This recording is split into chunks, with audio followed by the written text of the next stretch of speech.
Hola, muy buenas tardes.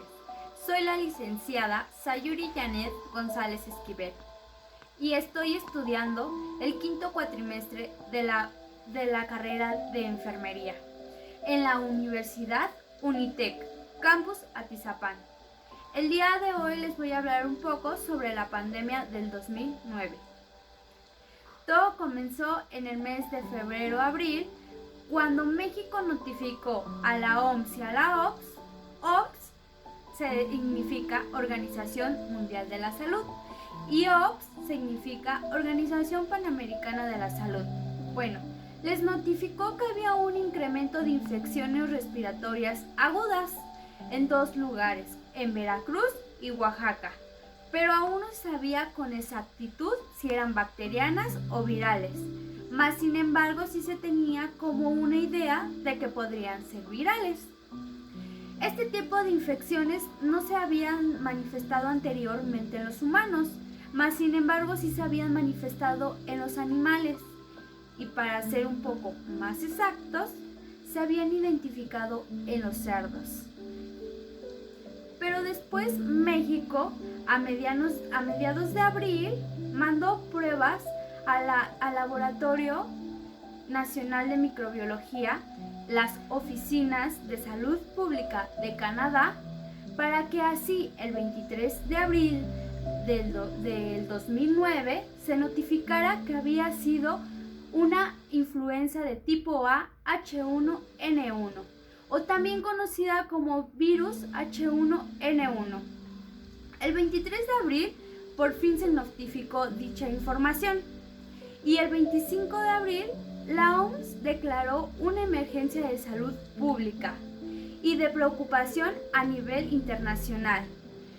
Asimismo, la OMS hizo un comité, organizó una reunión al comité de emergencias para que estas mismas pues vieran el suceso que se estaba presentando, para que después a México llegaran un equipo de especialistas enviados por la OPS para trabajar asimismo con las autoridades de salud mexicana.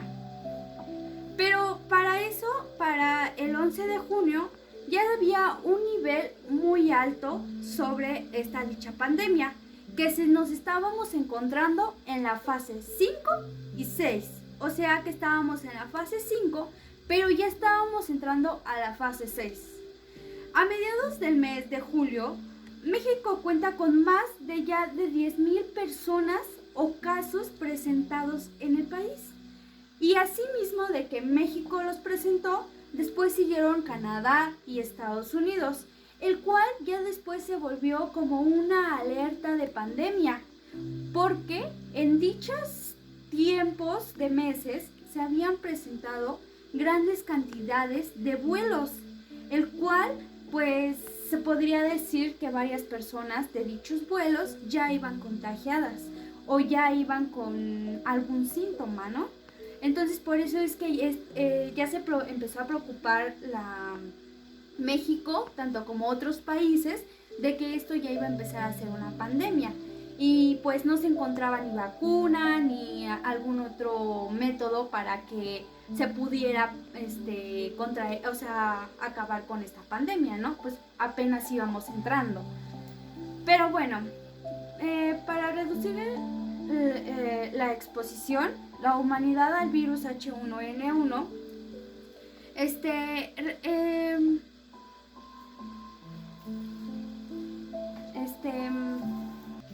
las estrategias para poder prevenir la influenza H1N1 podrían ser también reducir las oportunidades de contagio humano y con ello reducir las oportunidades que surgieran dicha pandemia, ¿no? Y algunas de estas estrategias también que tomaron los países para que ya no se siguiera como propagando esto, era de que inmediatamente los vuelos se empezaron a cancelar. De igual manera se empezaron a cancelar conciertos o donde se existieran pues un grupo de personas pues como de mayor cantidad, ¿no? como lo estamos viviendo en estas fechas, que es lo del COVID-19. Pero bueno, para fortalecer el sistema de alerta, garantizaron que los países afectados, la OMS y la comunidad internacional, dispongan de todos los datos y muestras clínicas. Sí, o sea que se llevaron métodos para que se recopilaran informaciones.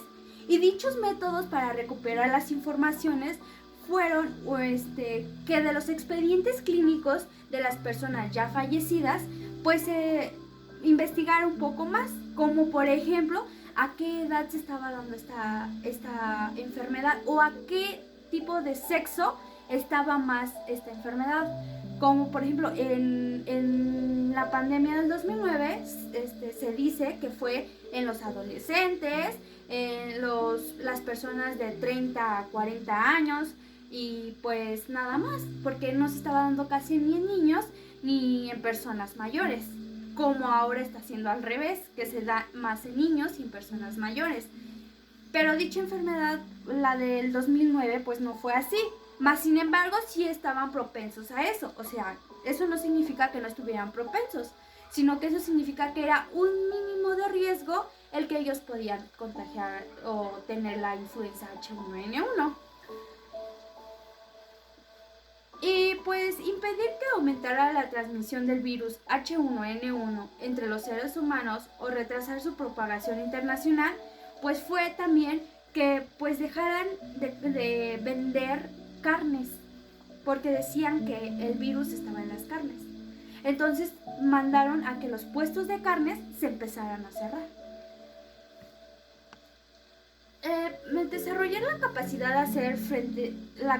de hacer frente a una pandemia logró que todos los países hayan formulado y ensayado planes de respuesta a la pandemia y que la OMS sea plenamente capaz de desempeñar su función y liderazgos durante ella. O sea, que la Organización Mundial de la Salud fuera capaz de tratar de promover alguna prevención o algo para dicha pandemia, porque también lo que estaba sucediendo era que estaban incrementando los índices de personas muertas.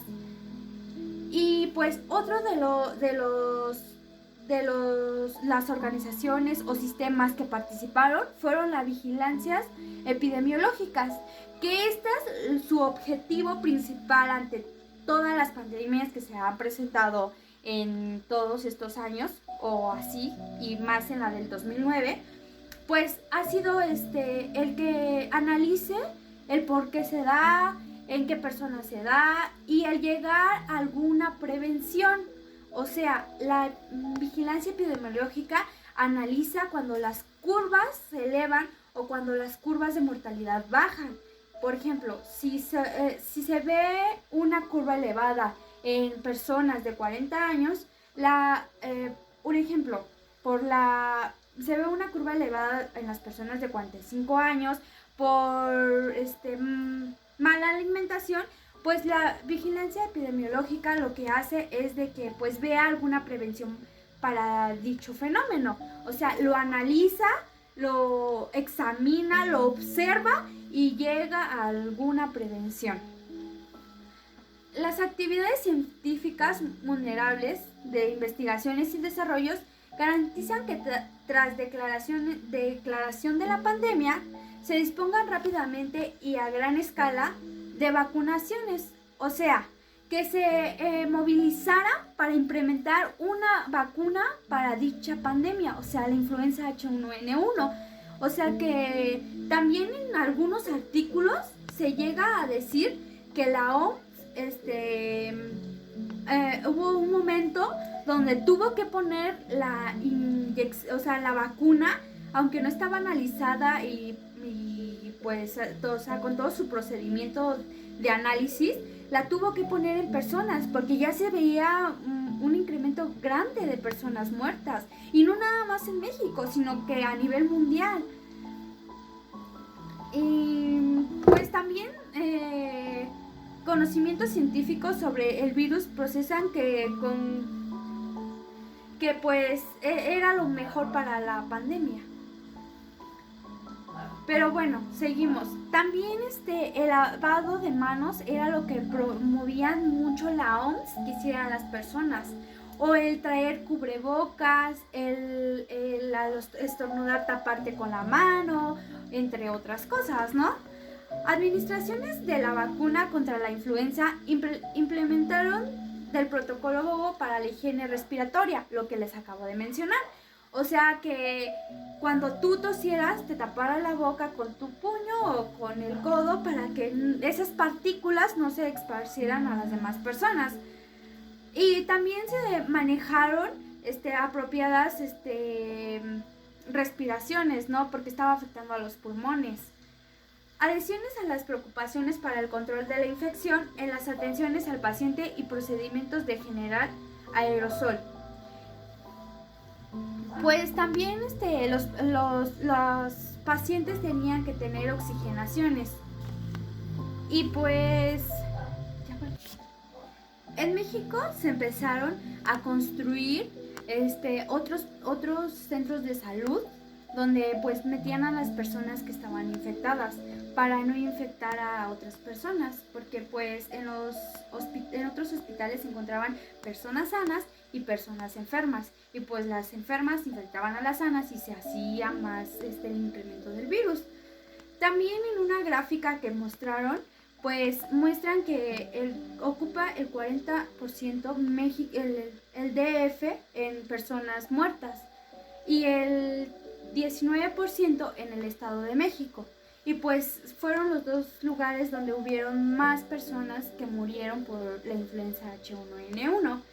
Y de igual manera pues muestran que la economía en todo el mundo pues empezó a bajar, ya que pues tuvieron que cerrar locales, también muchos centros del gobierno empezaron a no trabajar, o sea, todo empezó a dejar de funcionar en el país por dicha influenza. Y pues bueno, es todo por mi parte. Es una pequeña explicación de lo que pudo haber sido o lo que fue la influenza en el 2009 en México. Y pues muchas gracias. Les vuelvo a reiterar, soy la licenciada Sayuri Janet González Esquivel y nos vemos muy pronto.